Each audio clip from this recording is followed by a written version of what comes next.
Hello viewers, আসসালামু আলাইকুম। স্বাগত জানাচ্ছি বিডি সাদিয়া কুকিং স্টুডিওতে। আজকে আমি তৈরি করে দেখাবো রমজান স্পেশাল আলুর চপ। সাধারণত আমরা রমজানেই কিন্তু ইফতারিতে আলুর চপ খেয়ে থাকি, এছাড়াও অন্য সময় খাই, তবে কিন্তু রমজানেই বেশি খাওয়া হয়ে থাকে। আলুর চপ কিন্তু ইফতারের টেবিলে আমাদের চাই, কারণ আলুর চপ খেতে খুবই মজা। আলুর চপ আমরা সবাই তৈরি করতে পারি, তবে আমি কিভাবে তৈরি করি সেই রেসিপিটাই আজকে আপনাদের সাথে শেয়ার করেছি। আশা করছি আমার তৈরি আলুর চপের রেসিপিটি আপনাদের খুব ভালো লাগবে। তাহলে ভিউয়ার্স, চলুন দেখে নিচ্ছি কিভাবে আলুর চপ তৈরি করতে হয়।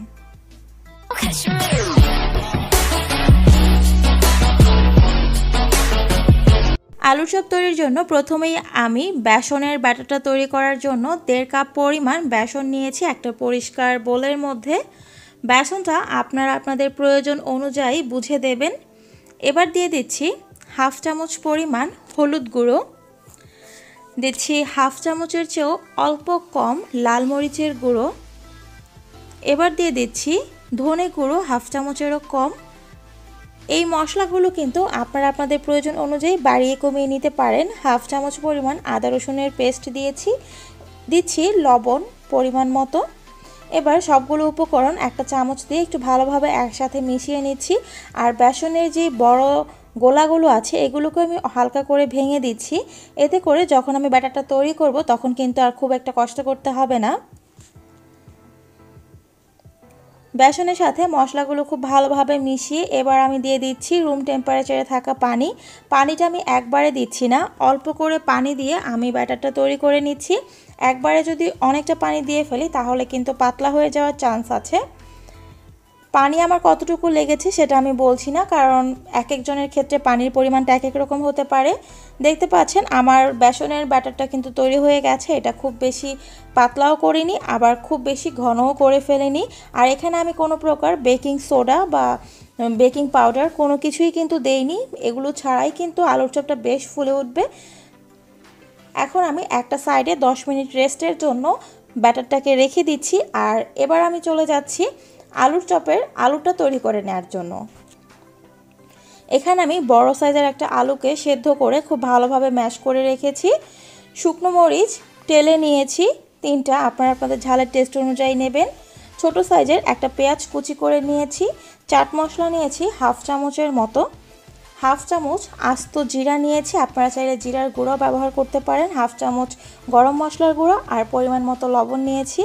এবার আমি পেঁয়াজের সাথে মশলা এবং মরিচটাকে খুব ভালোভাবে মেখে নিচ্ছি। প্রথমে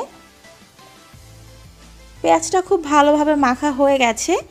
এবার আমি আলুর সাথে ভালোভাবে মিশিয়ে ভর্তা করে নেব। সাধারণত আমরা আলুর ভর্তা যেভাবে করি, তবে এখানে আমি কোনো প্রকার তেল ব্যবহার করছি না। আলুর ভর্তাটা কিন্তু ভালোভাবে মেখে তৈরি করে নিয়েছি, দেখতে পাচ্ছেন। এবার আমি অল্প করে নিয়ে আলুর চপের শেপ দিয়ে নিচ্ছি। সাধারণত আলুর চপ আমরা যেভাবে তৈরি করি, আপনারা চাইলে বড়, ছোট বা লম্বা যে কোনো শেপ দিতে পারেন, তবে রেগুলার আলুর চপ যেই সাইজে করে থাকি আমি ঠিক সেরকমভাবে করে নিচ্ছি, একটু চেপে ভালোভাবে। তৈরি হয়ে গেছে আলুর চপের আলুটা। এরকমভাবেই আমি বাকিগুলো তৈরি করে নিচ্ছি। বড় সাইজের একটা আলু দিয়ে এখানে আমার 9টা আলুর চপ হয়েছে। ব্যাটারটাকে 10 মিনিট পর দেখতে পাচ্ছেন যে ব্যাটারটা কিন্তু খুব ভালোভাবে তৈরি হয়ে গেছে। একটু নেড়ে চেড়ে দিচ্ছি।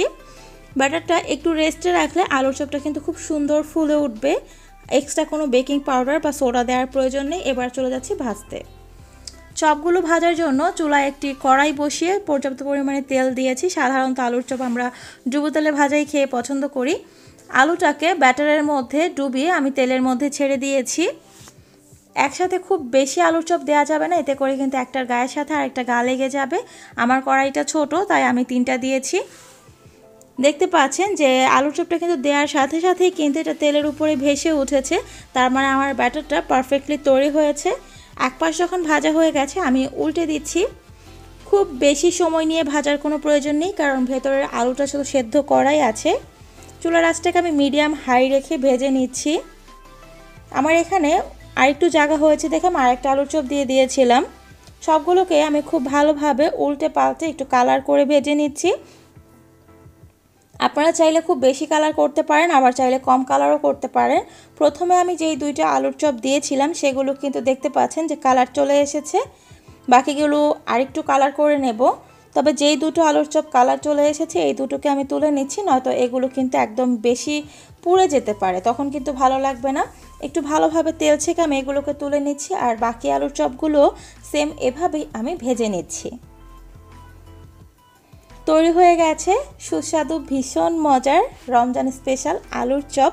এই আলুর চপটা যে শুধু রমজান ইফতারিতে খেতে হবে এমন না, আপনারা চাইলে কিন্তু এটা ভাত কিংবা পোলার সাথেও সার্ভ করতে পারেন, খিচুড়ির সাথেও কিন্তু বেশ ভালো লাগবে।